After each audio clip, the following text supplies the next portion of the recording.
Welcome. In this video I just want to explain briefly how I built my project. So this first part, you can see the hardware involved. There's a magnetic door lock. It's 24 volts.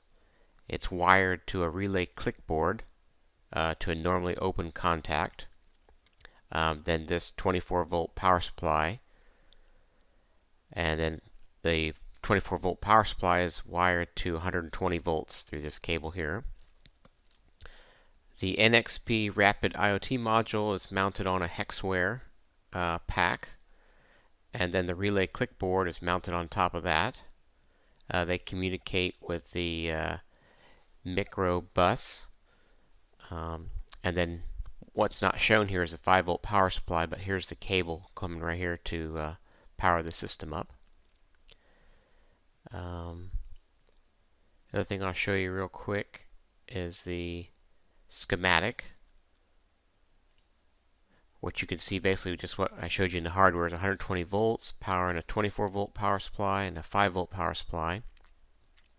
The 5 volt power supply is powering the NXP Rapid IOT module and the relay clickboard, and then the first relay normally open contacts are wired in series with the 24 volt power supply to the magnetic door latch. And let me show you quickly on the IDE. So when it pulls up on your phone, you basically have the ability to change the chlorine level that was measured. You can change the pH level that was measured. And you can unlock the gate.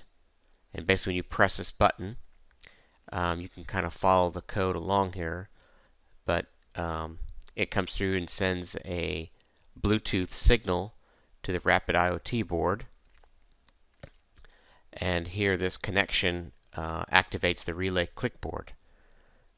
Some custom code was required to make this work, which I can show you real quick. It's basically when you trigger the relay clickboard, it turns on a buzzer to let the user know what's happening. It turns off the relay, which disables the magnetic door latch. That happens for 5 seconds so that the user can open the gate, and then the buzzer turns off, and then the relay clickboard turns back on to activate the magnetic door latch. A couple other things here in the application. You can see whenever the user clicks on log data, it triggers a bunch of things. It triggers the temperature characteristic, the humidity characteristic, the chlorine value, and the pH value. And through these links, it sends them all to the cloud, which can be seen on this page, to be logging all your sensor data. This tab here, you can actually see your devices that you have, and then your dashboard, you can configure widgets to show the data that you may want to see. And that's about it. Thank you for watching.